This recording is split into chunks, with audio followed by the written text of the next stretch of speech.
Hi everyone, welcome back to the channel. This is Iqra Memon और आज हम पढ़ने वाले हैं लिबर्टी एंड लाइसेंस। और ये जो हमारा टॉपिक कंटिन्यूशन चल रहा था इसे हम कंप्लीट करेंगे। आई होप आपने लास्ट वीडियो देखा है, उसके बाद आपको ये वीडियो जो है समझ में आने वाला है। तो शुरुआत करते हैं। मैं आपको ये बता रही थी कि लिबर्टी किस तरीके से, आप लिबर्टी को किस तरीके से समझते हैं। ठीक है, लिबर्टी एक अपने आप में बहुत कॉम्प्लेक्स कॉन्सेप्ट है और मैंने आपको ये बताया था कि अगर लिबर्टी, अगर आप इसको ओवर एक्सप्लॉइट करते हो, अगर आप अपनी लिबर्टी को ओवर एक्सप्लॉइट करते हो तो ये लाइसेंस बन जाता है। लाइसेंस मतलब आपको बोलते हैं ना कि आपको लाइसेंस मिल गया है किसी की फीलिंग्स हर्ट करने का, या आपको लाइसेंस मिल गया है क्या कोई गलत काम करने का। यहाँ पर लाइसेंस यानी अच्छा वर्ड नहीं है, ठीक है, इसको आप अच्छा वर्ड मत समझिए, नेगेटिव कॉनोटेशन कैरी कर रहा है। वैसे तो लाइसेंस हम देखते हैं पॉजिटिव कॉनोटेशन कैरी करता है, जैसे कि हम कहते हैं ना ड्राइविंग लाइसेंस है क्या। तो बेसिकली अधिकार, आपको इस बात का अधिकार मिल चुका है क्या कि आप किसी के राइट्स को जो है कहीं ना कहीं हर्ट करें। तो license is a negative connotation, negative sense it is use here.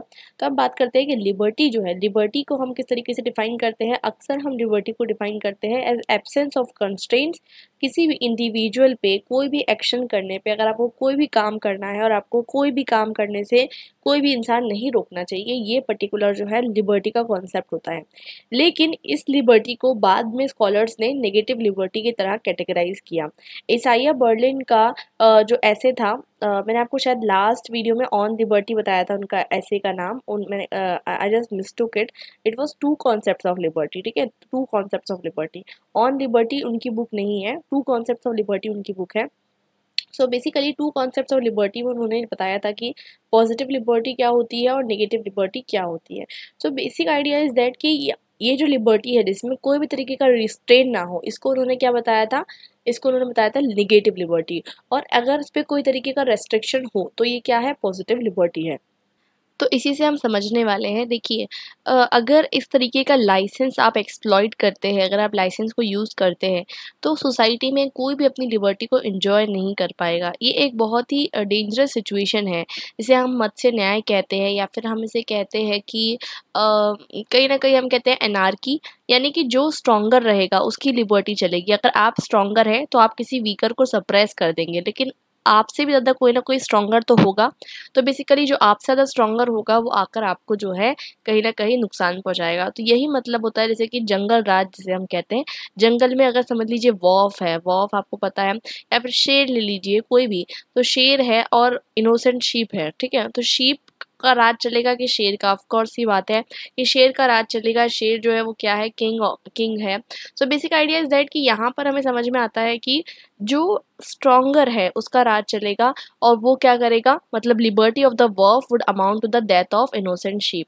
तो ये एक बहुत ही अच्छा कोटेशन भी आप इसको ले सकते हैं, liberty of the wolf would amount to death of the innocent sheep. तो मतलब अगर इसकी आप लिबर्टी देते हो तो ये क्या करेगा, इस पर अटैक करेगा। तो बेसिक सा आइडिया है, बट ये समझना सोसाइटी में बहुत मुश्किल होता है।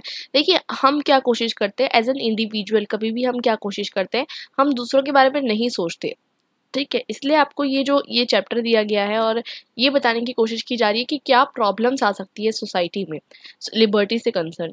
तो जब हम एज अ इंडिविजुअल होते हैं तो हम सिर्फ सोचते हैं कि हमारे हिसाब से सब चीज़ें होनी चाहिए, ठीक है।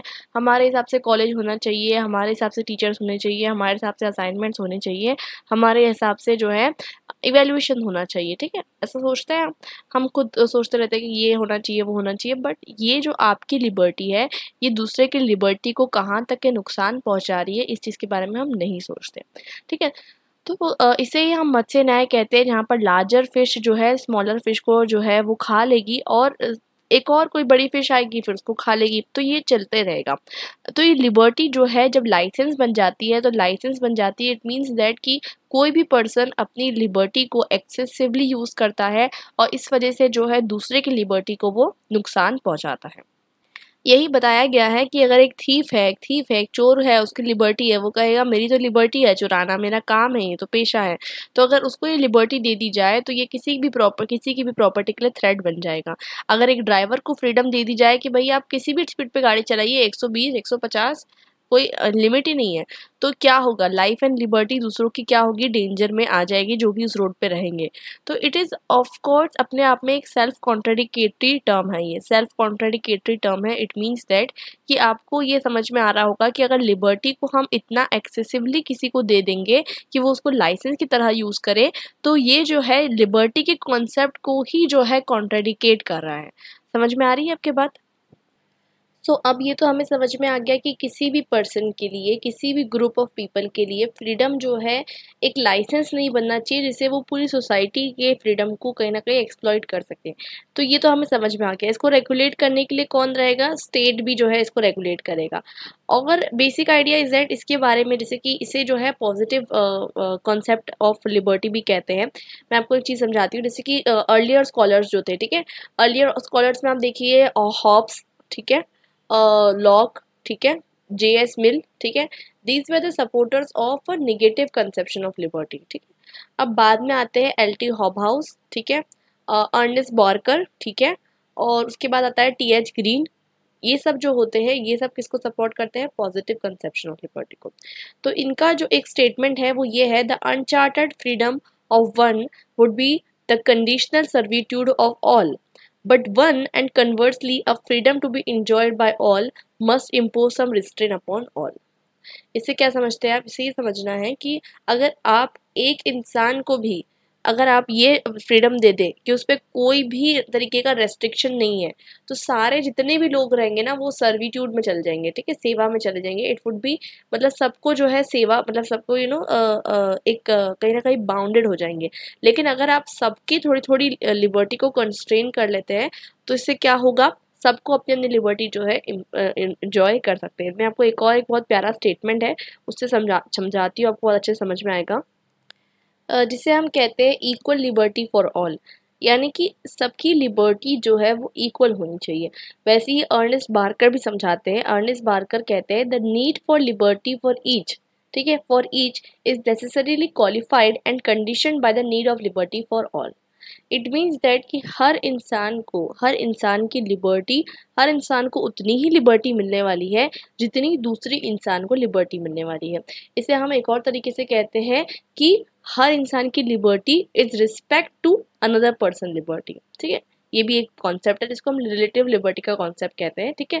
तो हर पर्सन जो है, अगर आप देखें तो जैसे कि यहाँ पर एग्जांपल दिया गया है कि अगर एक जगह पे फैक्ट्री पे वर्कर्स काम कर रहे हैं, अब वर्कर के जो मैनेजर है वो चाहता है कि उनसे बहुत सारा काम करवाएं, ठीक है, लेकिन ओनर जो है वो अगर डिसाइड करेगा, चलिए मान लेते हैं ओनर ने डिसाइड करा आपको 16 घंटे काम करने हैं, तो ये अगर वर्किंग कंडीशंस अगर लिबर्टी ऑफ ओनर के अकॉर्डिंग चलेगी तो ये बेसिकली ऐसी नहीं होनी चाहिए जो कहीं ना कहीं वायलेट करे वर्कर की लिबर्टी को।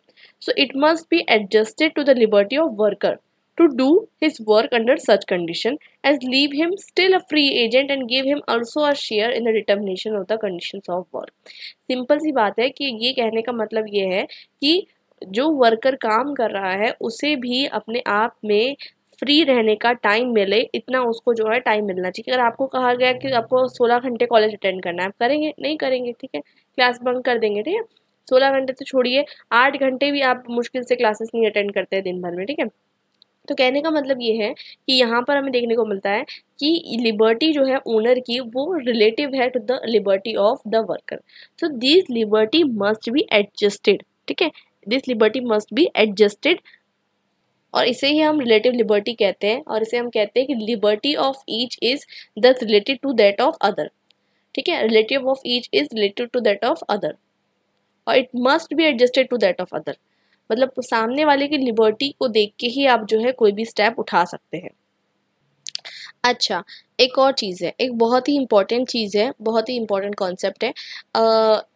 हमें क्यों ज़रूरत है कि हम एक सोसाइटी में स्टेट की क्या ज़रूरत है। आपने जब स्टार्टिंग में, आई होप अगर आपने जैसे सेमेस्टर 1 आया था, ठीक है, तो सेमेस्टर 1 में आपने शुरुआत यहाँ से की होगी कि स्टेट की ज़रूरत क्या है, what is the nature of state of nature, यहाँ से आपने शुरुआत की होगी पढ़ाई करना, ठीक है। तो आपको ये बेसिक कॉन्सेप्ट्स पता होंगे कि हमको स्टेट की ज़रूरत क्यों पड़ी। वही एक छोटा सा यहाँ पर जो है कॉन्सेप्ट दिया गया है कि हमें सारे इंडिविजुअल साथ में रह रहे हैं कम्युनिटी में, सब एक दूसरे से एडजस्ट कर लेंगे, चलिए मैं आपकी लिबर्टी को मानता हूँ, आप मेरी लिबर्टी की रिस्पेक्ट करिए। लेकिन ह्यूमंस बींग्स जो होते हैं ना वो इतने परफेक्ट नहीं होते, ठीक है। ह्यूमन बींग क्या होते हैं, इतने परफेक्ट में नहीं होते। इस वजह से जो है हमें क्या ज़रूरत है, सोसाइटी में एक स्टेट की ज़रूरत है। अपने आप में लिबर्टी का जो कॉन्सेप्ट है वो क्या समझता है कि ह्यूमन बींग एक रैशनल बींग है, आप सब रैशनल है, आपको समझ में आता है, आपको कोई समझाया जाता है तो आपको समझ में आता है, आप रैशनल बींग है, ठीक है। आप मेंटली इल नहीं है कि आपको कुछ समझ में नहीं आ रहा है, आप रैशनल बींग है। लेकिन इसके बावजूद आप एक सोसाइटी में रहने के लिए आपको क्या ज़रूरत पड़ रही है, एक स्टेट की ज़रूरत पड़ रही है, एक रेगुलेशन की, पुलिस की ज़रूरत पड़ रही है, ठीक है। तो क्यों ज़रूरत पड़ रही है, क्योंकि अगर अब हम ये कहेंगे कि भाई हमें ज़रूरत ही नहीं है इन सब चीज़ों की, तो इसे हम क्या कहते हैं, परफेक्ट स्टेट कहते हैं, या फिर हम इसे उटोपिया कहते हैं, ठीक है। तो हर इंसान क्या सोचेगा कि अपने गुड के अकॉर्डिंग सोसाइटी के गुड को एडजस्ट कर ले, ये परफेक्ट स्टेट है। ऐसा हो नहीं सकता, हो सकता है फ्यूचर में जाके हो, नो आइडिया। अब जो सोसाइटी और डिटोरिएट हो रही है, ठीक है, वो बात अलग है, रैशनल बीइंग भी इरेशनल तरीके से एक्ट कर रहे हैं। बट थिंग इज दैट कि इस तरीके के उटोपिया को जहाँ पर सब लोग खुशी खुशी रह रहे हैं, कोई स्टेट की ज़रूरत ही नहीं है। लेकिन रियल वर्ल्ड में ऐसा नहीं होता है, इंडिविजुअल रियल वर्ल्ड में परफेक्ट नहीं होते हैं, और इस वजह से उनकी लिबर्टी, वो क्या सोचते हैं, इंडिविजुअल देखिए होते किस तरीके के, आपको जितना फ़ायदा मिल रहा है आप उतना फ़ायदा लेना चाहेंगे, ठीक है। होता है ना, कभी समझ लीजिए आप कहीं पर लाइन में खड़े हैं, ठीक है, वहाँ पर कुछ बट रहा है, समझ लीजिए चॉकलेट बट रही है, तो अगर आपको कोई नहीं देखे तो आप क्या सोचेंगे, चलो मैं 3-4 चॉकलेट ले लेता हूँ, एक ही लेनी है। तो ये रेगुलेट करने की आपको ज़रूरत होती है, क्योंकि इंडिविजुअल्स अपने आप में परफेक्ट नहीं होते, और इसलिए जो है स्टेट का जो काम यहाँ पर आता है, स्टेट जो है ये काम करता है कि एक इंडिविजुअल दूसरे इंडिविजुअल की लिबर्टी को कंस्ट्रेन ना करे, इसका काम जो है स्टेट करता है। तो इसलिए बार्कर ये कहते हैं, अर्नस्ट बार्कर, की लिबर्टी जो एक स्टेट के अंदर होती है, ये किस तरीके की लिबर्टी होती है, रिलेटिव एंड रेगुलेटेड लिबर्टी होती है। और ये कैसी लिबर्टी होती है, दो तरीके की बात बताते हैं वो। एक तो by the need of each to enjoy similar and equal liberty with others. पहली बात सबसे इम्पोर्टेंट है, हर इंसान अपनी लिबर्टी उतनी ही इंजॉय करेगा जितनी सामने वाला इंजॉय कर रहा है, पहला पॉइंट। दूसरा, by the need of all to enjoy the specific liberty of realising specific capacities, यानी हर इंसान अपनी कुछ ऐसी लिबर्टी को इंजॉय करेगा जिससे वो कुछ अचीव कर सके, ठीक है। तो ये दोनों तरीके की लिबर्टी आपको सोसाइटी में मिल रही है, ठीक है। आपको उतनी ही लिबर्टी मिल रही है जितनी सामने वाले को मिल रही है, और आपको उतनी लिबर्टी मिल पा रही है जिससे आप अपनी कुछ नीड्स को, अपनी कुछ कैपेसिटीज़ को रियलाइज़ कर सकें। अब कैपेसिटीज़ को रियलाइज़ करना मतलब ये कि आपको अपना टैलेंट रियलाइज़ करना है, आपको कुछ अपना करियर बनाना है, तो आपको उतनी लिबर्टी मिलना चाहिए कि आप जो करना चाहे वो कर सकें, ठीक है। इसे हम बाद में डिस्कस करेंगे एक और बार। इक्वालिटी ऑफ अपॉर्चुनिटी का जो कॉन्सेप्ट है उसमें ये चीज़ आ जाएगी कि आपको उतनी लिबर्टी मिल रही है या नहीं जिससे आप अपने राइट्स को एंजॉय कर सकें, ठीक है। खैर वो उसमें डिस्कस करेंगे, क्योंकि देखिए liberty, equality and fraternity, fraternity तो छोड़ दीजिए, जस्टिस ले लीजिए, ठीक है। लिबर्टी, इक्वालिटी एंड जस्टिस, ठीक है।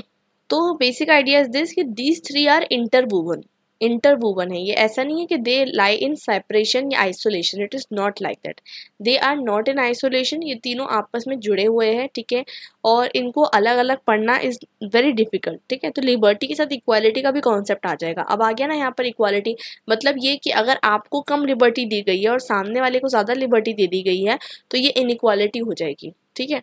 तो ये मतलब liberty is closely related to equality, equality is closely related to justice. So this is a interwoven chain है। तो जब आप सारा सब्जेक्ट पढ़ लेंगे ना, लिबर्टी, इक्वालिटी, जस्टिस सब पढ़ लेंगे, तो आपका दिमाग बिल्कुल क्लियर हो जाएगा कि क्या है ये कॉन्सेप्ट, ठीक है। तो जब तक नहीं होता है, जब तक जो है आप इसे इस तरीके से लाइन बाय लाइन पढ़ते चलिए। अब आपको ऐसा लग रहा होगा कि अगर एक लिबर्टी रेगुलेटेड है तो ये लिबर्टी कम हो गई है, लेकिन ऐसा नहीं है।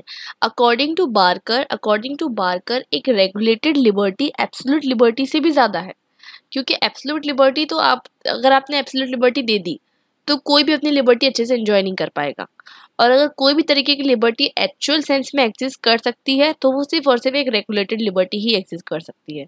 ये जो है अर्नस्ट बार्कर का कहना है। इट मीन्स दैट कि कहीं ना कहीं आपको ये चीज़ समझ में आ गई होगी कि सोसाइटी में अगर आपको रहना है, अगर लिबर्टी आपको सोसाइटी में लानी है तो आप रेगुलेटेड लिबर्टी ही ला सकते हैं, एब्सोल्यूट लिबर्टी जैसी कोई चीज़ आप नहीं ला सकते सोसाइटी में। अब देखिए, जब हमने ये रिकॉग्नाइज़ किया कि हमें लिबर्टी को कहीं न कहीं रेगुलेट करने की ज़रूरत है, मतलब हमने ये भी रिकॉग्नाइज़ किया कि हमें स्टेट की ज़रूरत है। अब जब हमने ये रिकॉग्नाइज़ किया कि स्टेट की ज़रूरत है, तो हमें ये भी रिकॉग्नाइज़ करना है कि हमें किस तरीके की स्टेट की ज़रूरत है। अब देखिए, स्टेट कैन बी एब्सोल्यूटिज़्म वाला भी स्टेट हो सकता है, अथॉरिटेरियन हो सकता है, it can be democratic state, it can be monarchial state, any form of state can be there. So what is the sort of state which is required? तो और उसको स्टेट को कितनी अथॉरिटी देनी चाहिए कि वो कितनी लिबर्टी को जो है कर्टेल कर सकता है इंडिविजुअल की।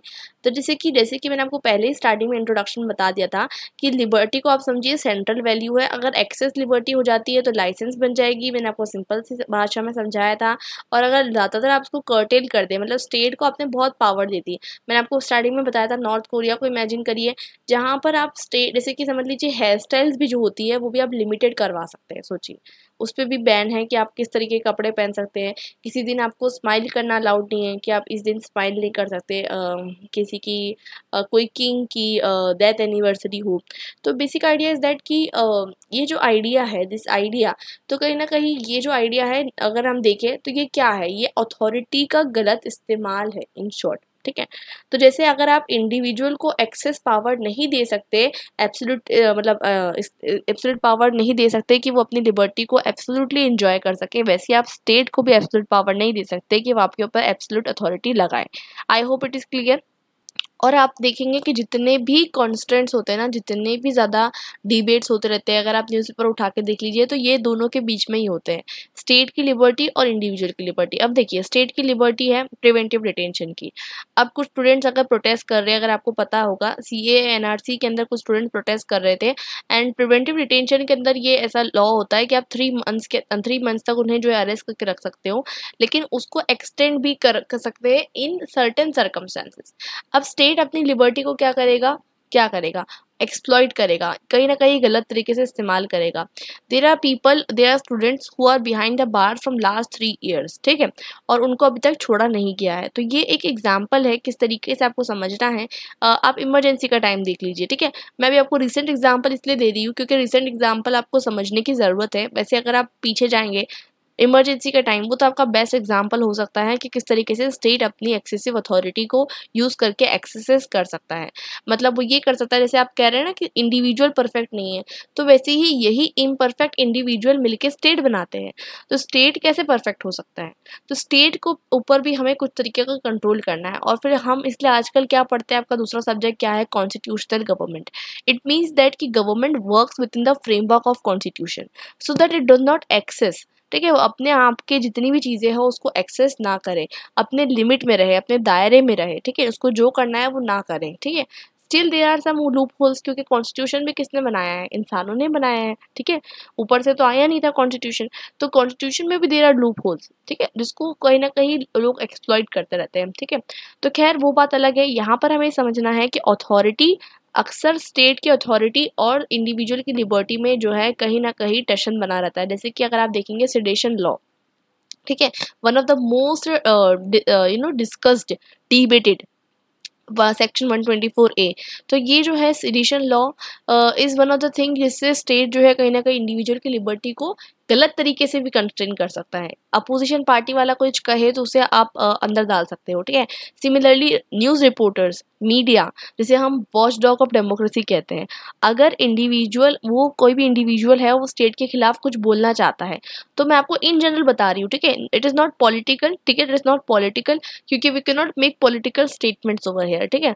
तो इट इज़ इन जनरल कि कोई भी पॉलिटिकल पार्टी चाहती है, कोई पॉलिटिकल पार्टी XYZ ABCD, तो क्या चाहेगी कि वो अपने खिलाफ कोई भी अपनी बुराई सुनना पसंद नहीं करता है। तो what does they do, that they do one thing कि भाई इनको कैसे भी करके आप रिस्ट्रिक्ट करो, either through law, either through anything, साम दाम दंड भेद वाला चीज़ है कि आप उनको कैसे भी करो, either you bribe them, either you give them good offers that don't speak in like हमारे फेवर में बोलिए तो आपको अच्छा अच्छा कुछ मिलेगा, नहीं सुन रहे हैं देन यू यूज़ वायलेंस, और यू कैन यूज़ कॉन्स्टिट्यूशनली, क्योंकि आप स्टेट है, तो स्टेट है, so what you can do, UAPA है, unlawful activities prevention act, there is an act, ठीक है।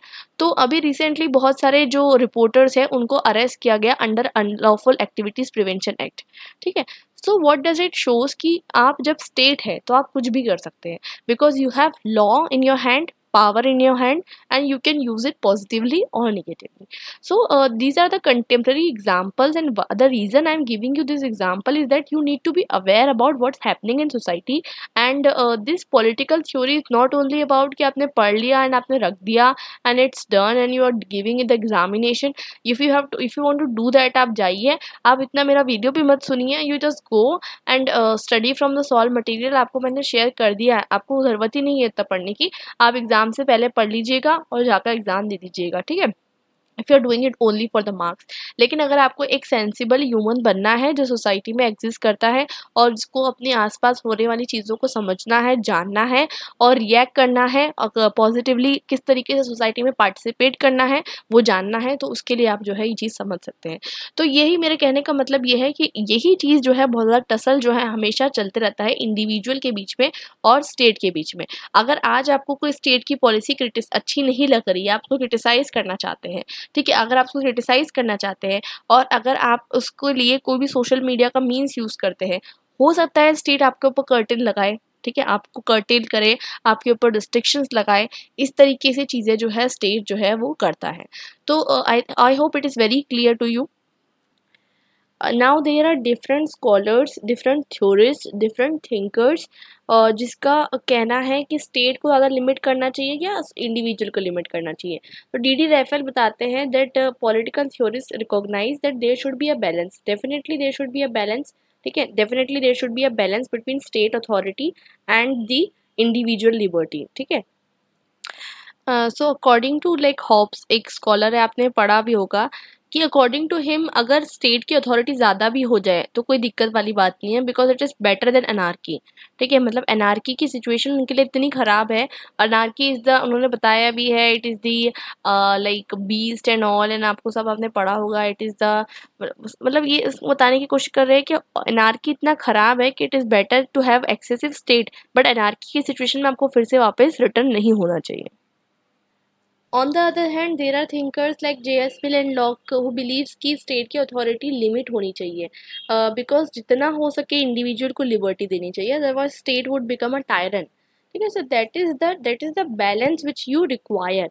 सो ये बहुत ही इंपॉर्टेंट है. लेकिन हमें अभी तक के जो समझ में आया है ये चीज़ है कि इंडिविजुअल की आज के कॉन्टेक्स्ट अगर मैं आपको बताऊँ तो कोशिश यही रहती है कि कितना हम स्टेट को लिमिट कर सकें, ठीक है. क्योंकि देखिए स्टेट के पास है ना पावर को एक्सप्लॉइट करने के लिए मीन्स भी है, एंड्स भी है, ठीक है. दोनों चीज़ समझ में आपको, मतलब ये कि स्टेट के पास पावर भी है, तो अगर उसको आपने लिमिट नहीं किया ना, इंडिविजुअल के पास पावर नहीं है, ठीक है, इंडिविजुअल अगर नुकसान पहुंचाएगा भी तो एक जन को पहुंचा सकता है, दो जन को पहुंचा सकता है, लेकिन स्टेट अपने आप में एक बहुत बड़ी एंटिटी है एंड इसके पास पावर है कि ये एक्सप्लॉइट कर सकता है. और कहते हैं ना, लॉर्ड एक्टन का स्टेटमेंट है कि power tends to corrupt and absolute power corrupt absolutely. तो स्टेट का जो, हमें कहीं ना कहीं स्टेट को एब्सोल्यूट पावर तो देनी ही नहीं है, तो there should be certainly there should be limitations on the authority of the state. तो इसलिए कहा जाता है कि स्टेट के पास हो सकता है कि अनलिमिटेड लीगल पावर हो, लीगली समझते हो आप. तो basic idea that Britain parliament देखिए या फिर अमेरिका का प्रेसिडेंट देख लीजिए, अनलिमिटेड पावर है इनके पास, ठीक है, अनलिमिटेड पावर, ठीक है. They are conferred with unlimited power या फिर they are bestowed with unlimited power. किस तरीके से देखें तो हम लीगली देखें तो, but practically it is not possible that they have the unlimited power, ठीक है. And it is not possible for a state to afford to have an unlimited power. It means that, देखिए Raphael बताते हैं कि जैसे कि आज का स्टेट है, सो स्टेट, आज के स्टेट में सिटीजन्स को अकाउंट, मतलब सिटीजन्स की तरफ जो है गवर्नमेंट को अकाउंटेबल होना पड़ेगा. अगर आपने कुछ ऐसा डिसीजन लिया जो सिटीजन्स के हित में नहीं है, वो प्रोटेस्ट करेंगे, हो सकता है आपकी गवर्नमेंट गिर जाए, ठीक है, गवर्नमेंट गिर जाए. It means that in India it has happened, right, कि इंडिया में अगर कोई पार्टी का फेवर जो है लोग नहीं करते हैं and there situation has turn out in a favour कि कहीं ना कहीं बहुत ज़्यादा डिस्टर्बेंस है, तो इट हैपन्स कि बाय इलेक्शंस होते हैं कहीं कहीं पर जो है गवर्नमेंट जो है रिप्लेसेस, ठीक है. तो ये एक चीज़ हो गई. और दूसरी चीज़ ये हो सकती है कि अगर चलो ऐसा नहीं हुआ तो ये होगा कि नेक्स्ट इलेक्शन में आपको वोट नहीं देंगे, ठीक है. So the point is that कि अल्दो लीगली इनके पास जो है अनलिमिटेड पावर होती है, लेकिन इनकी पावर कंस्ट्रेंड होती है। एक बहुत ही अच्छा डायग्राम है 11th क्लास के एनसीईआरटी में, I hope I could show you over here. I hope आपने देखा भी होगा। मतलब जैसे कि वोटर के पास एक like there was a person who is nominated and वो जाता है, वो कहता है कि मेरे पास सब कुछ है, गाड़ी है, बंगला है, दैट वाला dialogue. And that person says कि मेरे पास क्या है, वोट है। ठीक है, so the point is that कि यू ऑल्सो रियलाइज कि वोट इतना इंपॉर्टेंट, आपके पास पावर है। And as a political science student you must exercise your power. If you are now eligible for voting you must vote. ठीक है, you must vote. ठीक है, तो और आप एक वोट कब करेंगे, जब आपको पता है कि आपके वोट की पावर क्या है। You don't realise the power of your vote. ठीक है, this the politician spend crores, the literally crores they spend to just get a vote, just a vote. So the point is that कि आपके vote के अंदर इतनी power है। तो point वो हम अलग डायरेक्शन में चलेगा। इट मीन्स दैट कि मेरे कहने का मतलब ये है कि कहीं ना कहीं state is limited in a sense that कि अगर उसने कहीं ना कहीं काम नहीं किया तो नेक्स्ट टाइम उसको इलेक्ट नहीं किया जाएगा। अगर मैंने गलत काम किया तो मुझे बिल्कुल ही इलेक्ट नहीं किया जाएगा। ठीक है, so first thing is that कि legislature is, although legally it is omnipotent, but practically it is not omnipotent in a sense that कि जो भी वो काम करेगा it is accountable to the citizens। and ये accountability कहाँ पर आएगी, एक liberal democratic state में ही आएगी। ठीक है, so that is why एक liberty को enjoy करने के लिए किस तरीके का state चाहिए, एक डेमोक्रेटिक स्टेट की रिक्वायरमेंट है। क्योंकि अगर एक मोनार्की रही या अथॉरिटेरियन पावर रही तो उसको मालूम है कि मैं कुछ भी कर सकता हूँ, मुझे तो नेक्स्ट टाइम कोई इलेक्शन का सिस्टम है ही नहीं, तो इट डजंट, मतलब मैं कुछ भी कर सकता हूँ, मुझे कोई टोकने वाला नहीं है। So that is how it works. So basic idea is that कि लेजिस्लेचर जब तक के ऑफिस में है उसे बेसिक आइडिया सिर्फ ये नहीं है कि उसे ये देखना है कि मैं क्या क्या कर सकता हूँ, बट मुझे क्या क्या करना चाहिए। ठीक है, that is the question in front of them. ठीक है, तो that is the question and that needs to be address in a context जहाँ पर वो बनाए गए हैं। जैसे कि इंडिया में हम देखेंगे कि कब से विमेन का जो रिजर्वेशन बिल जो है वो पेंडिंग था, there has been years, but वो पास हो गया। ठीक है, अब मैं पॉलिटिकल स्टेटमेंट फिर से नहीं दे रही हूँ, लेकिन आपको पता है कोई भी चीज़ें जो होती है हमारे देश में और कोई भी देश में, it is very common in democracy, वो अच्छी अच्छी चीज़ें कब होगी, इलेक्शन जब आपके पास हो। ठीक है, इलेक्शन आने वाले हो तो अच्छी अच्छी चीज़ें जो है आपको की जाएगी। ठीक है, अब वो मैं उस कॉन्टेक्स्ट में नहीं जा रही हूँ, बट कहने का मतलब ये है कि it is a very commonly observe trend कि जो भी चीज़ें अच्छी होनी रहती है वो कब होती है, इलेक्शन के थोड़ा टाइम पहले करी जाती है, ताकि आपके वोट्स जो है वो लिए जा सकें। सो that is another thing. But कहने का मतलब यहाँ पर ये है कि स्टेट ऐसा क्यों करता है, state is doing this because state के पास पावर है। देखिए, स्टेट इमरजेंसी भी लगा सकता है। ठीक है, लेकिन वो ऐसा नहीं करेगा। क्यों नहीं करेगा, क्योंकि उसे पता है कि अगर मैंने अभी तो पावर का यूटिलाइजेशन कर लिया, लेकिन नेक्स्ट टाइम मुझे इलेक्शन में खड़ा नहीं होने को मिलेगा। इसलिए स्टेट जो है ना कभी भी आपके ऊपर कोर्जन नहीं करेगा इन अ डेमोक्रेटिक स्टेट स्पेशली। आप पे कोर्जन नहीं करेगा इन द सेंस दैट कि आपको कहीं ना कहीं लिमिट नहीं कर सकता वो फिजिकली, आप पे फिजिकल वायलेंस नहीं कर सकता। लेकिन हाँ, एज अ मॉरल वेपन जो है आपका इस्तेमाल वो ज़रूर कर सकता है, क्योंकि मॉरल वेपन ही वो लोग इस्तेमाल करते हैं स्टेट। मॉरल वेपन किस तरीके से इस्तेमाल करते हैं, इन अ सेंस एक बहुत ब्रॉडर कॉन्टेक्स्ट है। देखिए, मैं उतना डिटेल में नहीं जाऊँगी, it is really a very broader concept. इसमें आपका बहुत सारी चीज़ें आ जाती है कि आपके ऊपर किस तरीके से मास मीडिया एक्ट करती है, how use of soft power by the state and how mass public opinions are shaped, ये सब चीज़ें उसमें आ जाएगी। आपने कंपैरेटिव पॉलिटिकल एनालिसिस में अगर अच्छे से समझा होगा तो मैंने आपको उस टाइम पे समझाया था कि किस तरीके से इनपुट आउटपुट अप्रोच समझाई थी ऑफ डेविड ईस्टन। फिर मैंने आपको समझाया था कि किस तरीके से जो मास ओपिनियन होता है वो पॉलिसीज़ को शेप करता है, और स्टेट इन टर्न जो है मास ओपिनियन को शेप करता है। तो वो बहुत बड़ा टॉपिक हो जाएगा, मैं उसमें इतना नहीं जाना चाहती। बट अगर आपको थोड़ा बहुत समझ में आ चुका होगा, यू कैन रीड। अगर मैं आपको कुछ मटेरियल भी शेयर कर दूँगी, अगर आपको कुछ एक्स्ट्रा रीडिंग करनी है तो आप वहाँ से करिए, आपको थोड़ा सा और आपका इंटेलेक्चुअल फ्रेमवर्क डेवलप होगा। ठीक है, so this is how it works. So basic idea is that कि state actually uses a moral weapon against you. तो मॉरल वेपन इसी मेथड में होता है कि आप आपको स्टेट जो है अपनी तरफ अट्रैक्ट करने के लिए अच्छी अच्छी चीज़ें बताता है, and they gives you rosy picture of everything around media, social media and everything, ठीक है। It is in general, again I am saying, I am not talking politically, I am giving you a general picture. तो rosy rosy picture आपको दिखाता है that we are growing and we are doing this and we are doing that, everything should be rosy, ठीक है, चाहे वो social media पे हो चाहे वो मीडिया पे हो।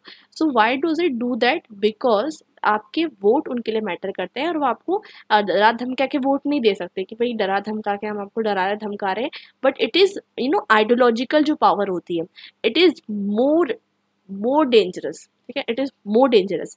आपको अगर वो डरा धमका के कोई वोट मांगे, यू विल नो कि भाई ये इंसान गलत कर रहा है, but this ideological weapon which this people use, these are more harmful and dangerous because these acts ideologically, they manipulate you।